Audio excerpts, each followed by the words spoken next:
I'm going on my first solo overnight backpacking trip in Montana.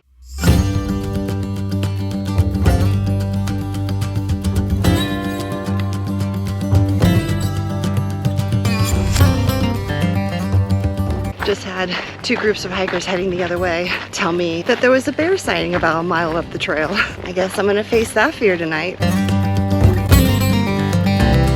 How did I forget my tent poles? I should be filtering water right now and making my dinner, sitting by the river and reading my book. Something always happens every trip.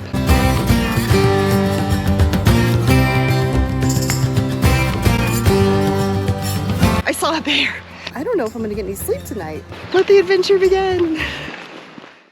This is my first time doing a solo backpacking trip here in Montana. I'm putting myself in my beginner shoes and I'm thinking to myself, if I were to start solo overnight backpacking today, what would I do? Like, even though I've done a bunch of solo backpacking, I am still nervous because here in Montana, I am hiking in grizzly country. Overall, this trip is very low risk. I'm 20 minutes from my house. If for some reason I do get spooked and scared, I can literally just pack up my camp, walk the 3 miles back to my car and drive home. Also very low elevation gain, but it's far enough from the trailhead that I'm gonna get a really cool backcountry experience. Let's go hiking. Okay, so the first thing I do if I wanted to start solo backpacking today is start small. For my first solo overnight backpacking trip here in Montana, I purposely chose a trail with low mileage and low elevation gain to go hiking on.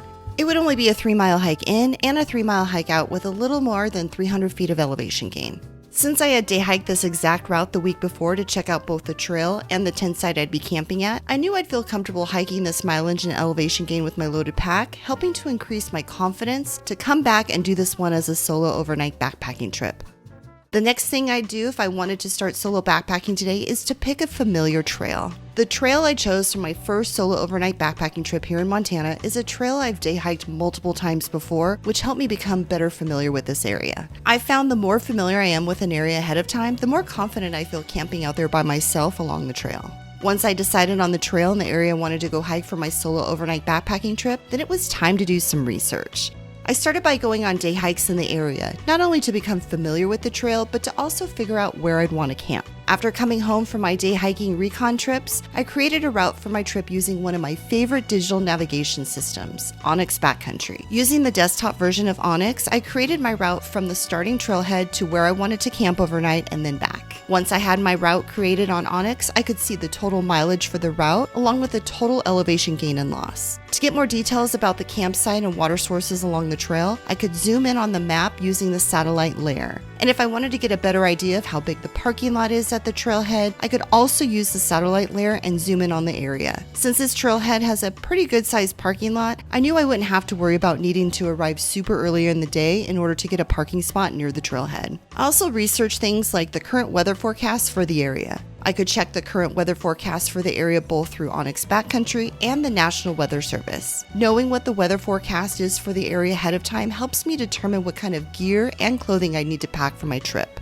Since I'd been doing recon day hiking trips in the area, I made sure to pay attention to any of the signage posted near the trailhead to learn more about the rules and regulations of the area and potential wildlife located in the area. You can also use websites like All Trails to look up specific trails to see if there are any recent trip reports written by users who may have visited the area recently. Sometimes in these trip reports, you can get information about current trail conditions and potential wildlife in the area. After creating the route and doing all the research, it was time for me to start planning the trip. This meant picking a start date and time, download an offline map of the area I'd be hiking in, along with the route for my trip, and then tell someone at home who I trust when and where I would be going, along with sharing with them my planned itinerary and route. Planning the trip also for me means packing my gear and food and figuring out how I'm going to get to and from the trailhead. Since the trailhead was close to home and this trip would be an in and out style of trip, I planned on driving myself to the trailhead and parking my car there overnight while I went backpacking.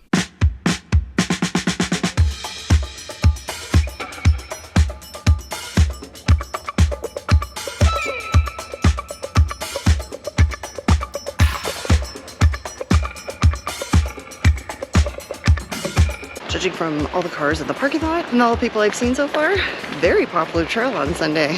Very well traveled. Don't think I'll be alone.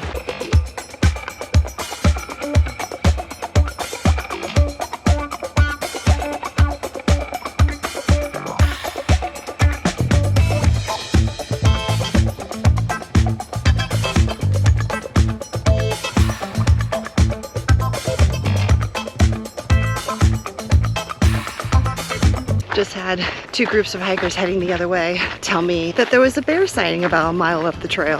I guess I'm gonna face that fear tonight. I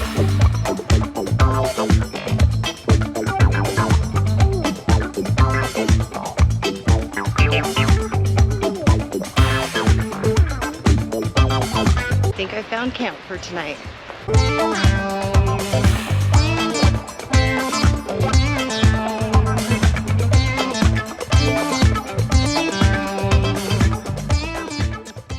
Something I do for all of my trips, whether it's my first time visiting the area or I visited the area a million times before, is to always pack the right gear for the right conditions. Knowing what gear to pack for a trip should always be based off of the time of year you're going on your trip, where you're going, and the current weather forecast for the area. At the very bare minimum, you'll always want to make sure you have the 10 essentials with you for any trip you go on.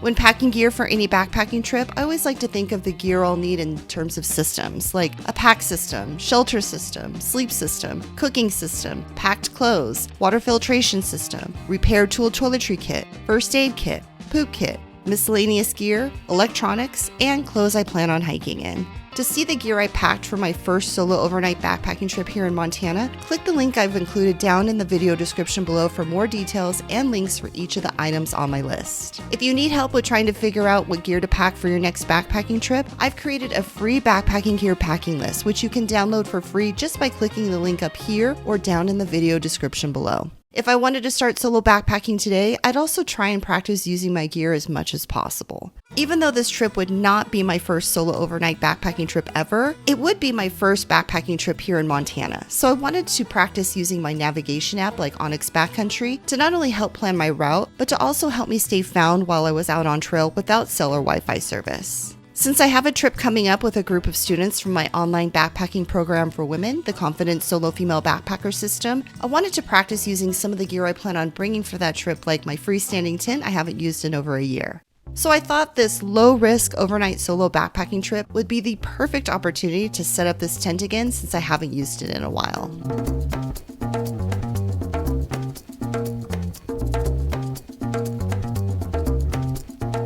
I forgot my tent poles. How did I forget my tent poles? I should be filtering water right now and making my dinner, sitting by the river and reading my book. But what am I doing? I am hiking back to the car because I forgot tent poles. It's okay, I'll come back. I'm coming back.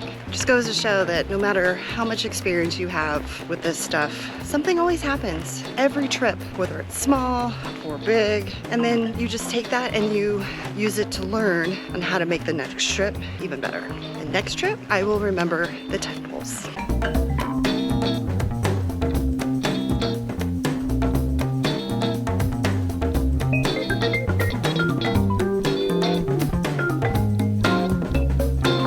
I'm back, and this time I'm pretty sure I have everything I need with me. Let's set up camp. Besides setting up your tent, other gear I'd recommend you practice using would be filtering water using your water filtration system,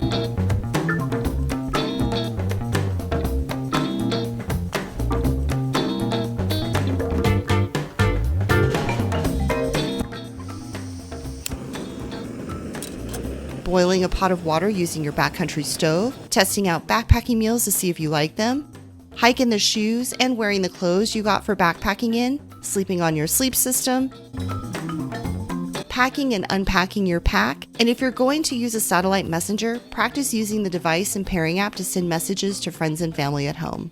Something else I do if I wanted to start solo backpacking today is to pack easy food, especially if this is one of my first trips. The last thing you want to do for your first solo overnight backpacking trip is to make it any more complicated than it needs to be. So if you want to keep things really easy, pack easy food. This can be anything from no-cook meals that don't require a backpacking stove to prepare, to only packing meals that need boiling water to cook. One of the reasons why I love the cooking in a bag backpacking meal option is because there are no dirty dishes to worry about. Since I'm only boiling water in my pot and eating out of a bag, my pot stays clean. There's no dirty dishes other than my spoon, and I can turn the bag I ate out of into a trash bag to store all of my trash in and then pack it out with me when I leave. Another thing I do if I wanted to start solo backpacking today is to make sure I pack a few distractions with me for my trip.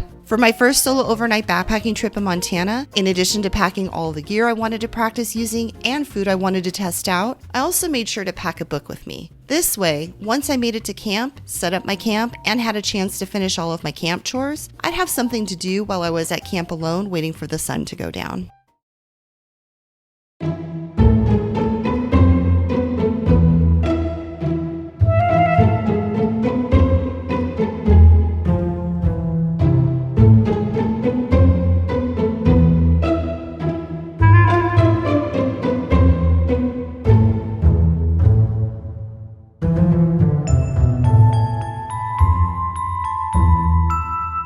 A little freaked out, but I'm all good. I saw a bear. It wasn't a grizzly bear, but it was a bear, and it was curious. And I had just started playing music because I'm the only one here. There's no one here. And I thought, you know, I should probably make some noise. The sun just went down. Something just told me to make noise. The thing that I have that makes the loudest noise is my music. And so I just started playing my music and kind of singing. And then I look out in the meadow and I see this brown thing moving. And I'm like, holy shit. It was moving straight towards my camp, which is right in there. It didn't go in the camp, it just was like on the outside parameters. I just jumped up, grabbed my bear spray, grabbed my trekking poles, and just started saying, hey bear, get out of here bear, nothing here for you bear. I turned up my music, I started singing with my music. The bear kept smelling, and I realized I had my garbage bag from dinner that I haven't put in my bear canister yet. Yeah, I'm pretty sure the bear smelled that. This is why you don't sleep with your food in your tent. This is why I brought my hard-sided bear canister, and this is why, even with the hard-sided bear canister, I'm sorry, I'm not looking at the camera because I am just scanning the area, just making sure this bear doesn't come back. I don't even remember what I was gonna say. Hard-sided bear canister, store out of your campsite. I have an area that I've scouted out. When I first got here, I'm gonna wedge it in between some down logs. Nothing gets the heart pumping than seeing a bear trying to come into your camp. And I'm by myself, and that was my big fear, was running into a bear out here. I'm definitely sleeping with my bear spray tonight, for sure. That's where the bear canister is going tonight. That should be okay. And hopefully that bear doesn't come visit me tonight, because I have all the smelly things in that bear canister. I am not taking any chances. Walking around with my bear spray with the safety off. The bear was over there walking through the meadow, and then walked on the outside parameters of my camp and walked over there. So I don't know if it went back to the trail or if it like kept going over here. And now I can't smell any food because it's all in my bear canister for the night. I don't know if I'm gonna get any sleep tonight. I'm pretty unnerved. Okay, I just wanna give you an update. I saw these two bikes, and so I yelled at them, hey, I just wanna let you know I just saw a bear, because I wasn't sure if they were gonna keep riding through, and they stopped, and they're actually gonna be camping over at the campsite over there. I told them about my whole bear experience and how this is my first time backpacking by myself in Montana. And then of course I see a bear. It's a little less unnerving knowing that there are other people in the area within screaming distance. And I can even see them from where I'm standing right now.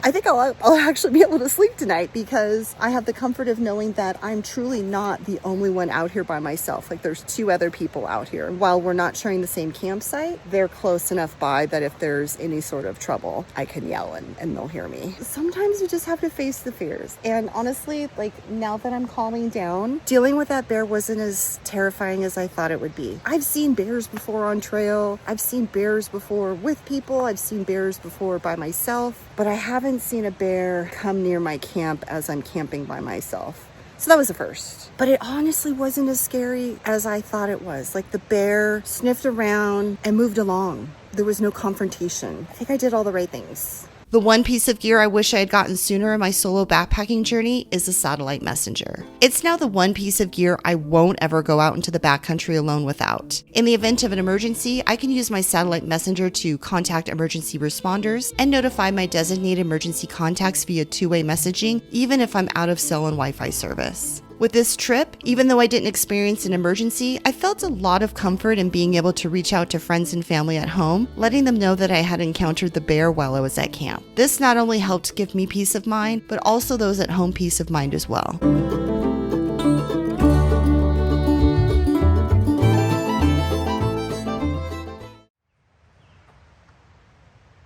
Good morning! I made it through my very first night of sleeping in my tent by myself here in Montana, and I didn't die. I wouldn't say I had the best night's sleep. I was definitely on alert all night, and just any noise I heard, I would immediately wake up and think, oh my gosh, is that the bear outside? Slept very close to my bear spray, just in case. Did have the beautiful white noise of the water in the background. Some moonlight came into my tent, but yeah, I got into my tent last night and read my book for a couple hours and then finally tried to go to sleep. I do have a slow leak in my sleeping pad, so I'm gonna have to go home and fix that before my next trip, which is coming up this week. But overall, like, it was great.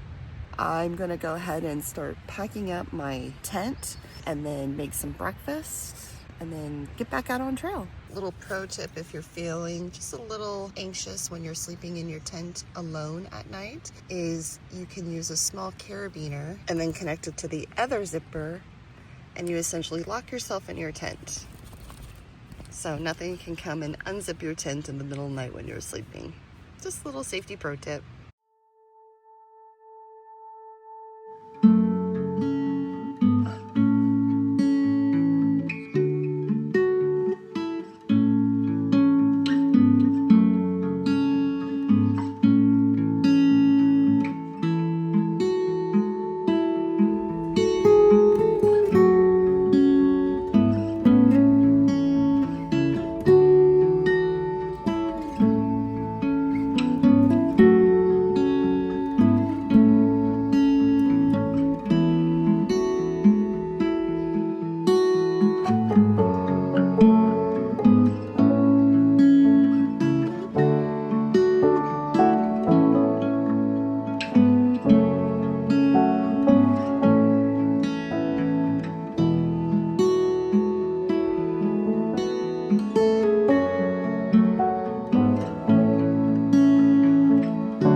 And finally, if I wanted to start solo backpacking today, I'd constantly remind myself to have fun.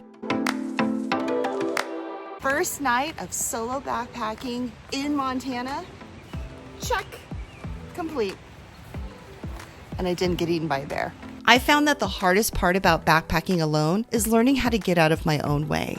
It's sometimes too easy to talk myself out of going out on trail alone. But once I'm out there, I'm quickly reminded why I love solo backpacking so much. So make sure to soak it all in and enjoy the experience. Everything from feeling the nerves and uncertainty about being out there by yourself to the quality, undistracted, unplugged me time out there in nature. Solo backpacking is a huge confidence booster. And if I'm being completely honest, makes me feel like a badass every time I do it. If you like this video and got some value out of it, make sure and hit that like button. Don't forget to subscribe to my YouTube channel for new videos each week and hit that bell icon to get notified each time new videos are posted. Thanks for watching, and I'll see you in the next one. Happy trails and keep on trucking.